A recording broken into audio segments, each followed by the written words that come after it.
These are your basic Tecumseh engine tune-up parts now. You have two style floats.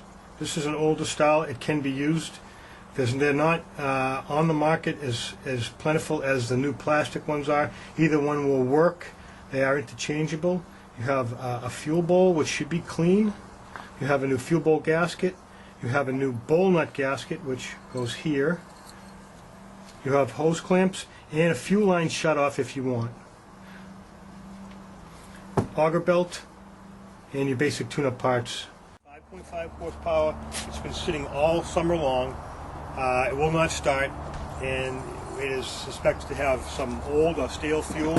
So the first thing we're going to do is we're going to check the fuel bowl. Come on the back side. Come on here. The way you do that is you have a fuel bowl here. Okay. What you want to do is take a 1/2-inch wrench, take this nut out,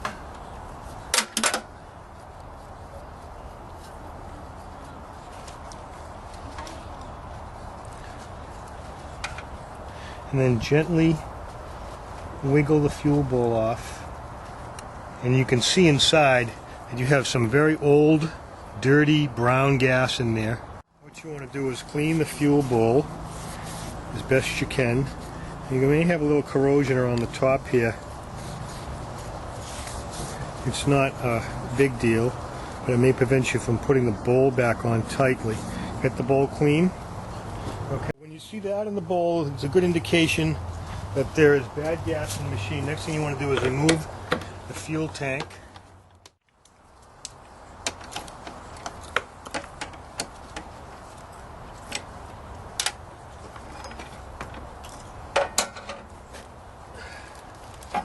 Take a regular pair of pliers, loosen the clamp, slide it back, twist the line, and gently twist until the line pops off.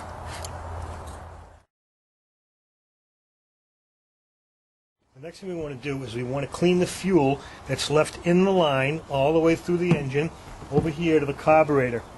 That the bowl is now still off, okay? So I'm going to blow air in here, but I'm going to blow very gently because there's a seal in the carburetor. You could blow that seal out if you put too much pressure in there. So as I blow in here, bring the camera over here, you'll be able to watch the old fuel drain out of your carburetor and your line. Very gently. All that bad gas has to come out of the line and your carburetor. And then once that's done, just blow all this old gas out of this area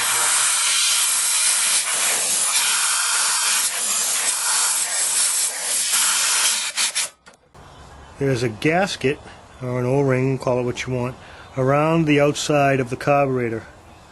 And that usually, if they have bad gas, will stretch out and needs to be replaced. Okay.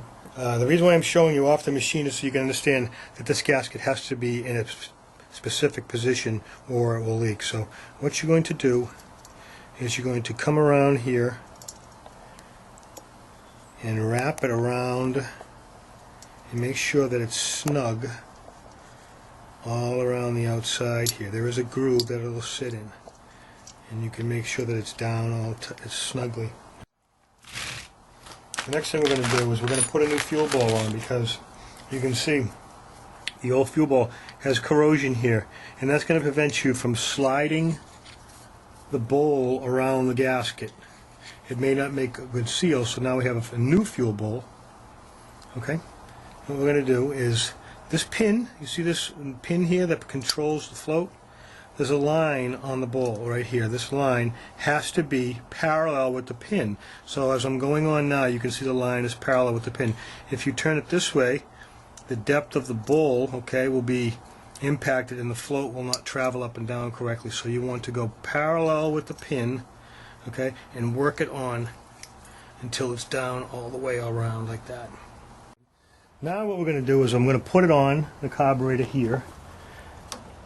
And be careful, you don't want to dislodge the float.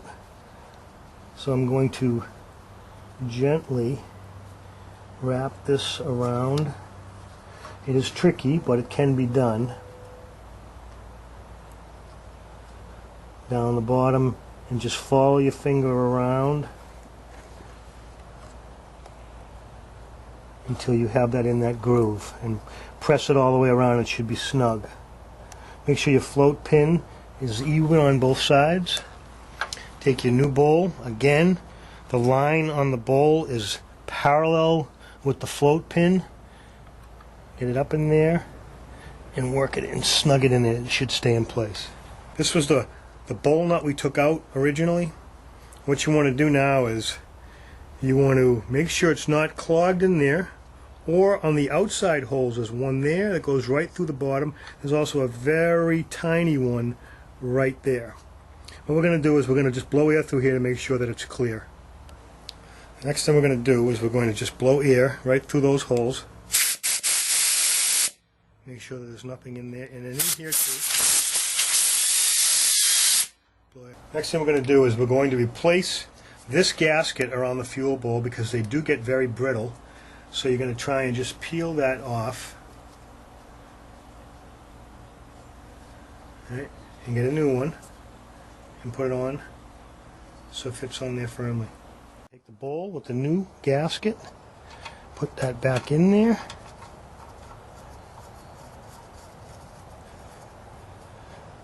Tighten it up as much as you can by hand.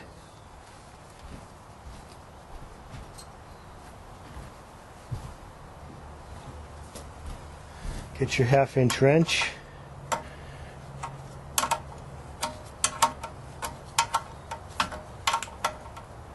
Tighten it until it snugs. Now you have a clean fuel bowl, a clean carburetor, and a clean fuel line.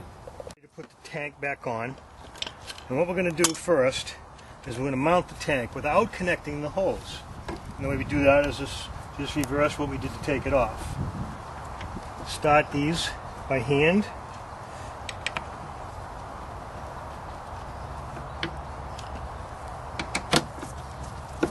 Tighten this back up.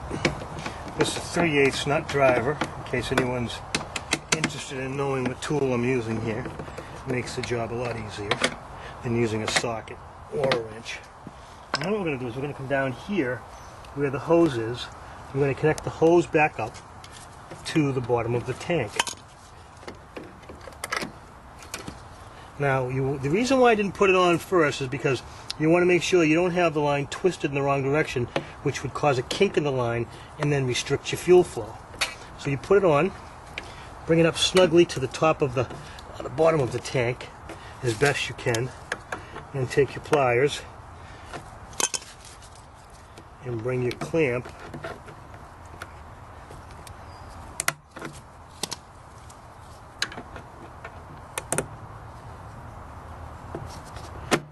wiggle your clamp back up to the top.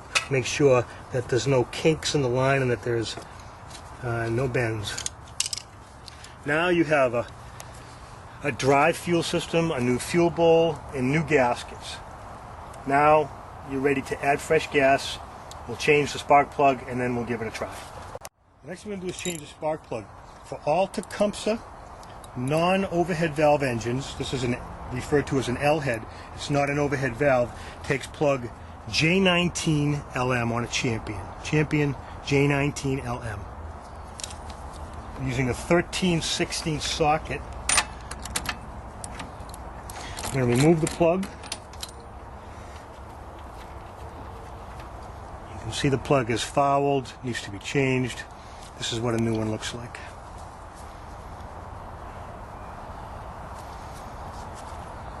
Just check to make sure you have a gap between the electrode and the ground. Put that right back in there.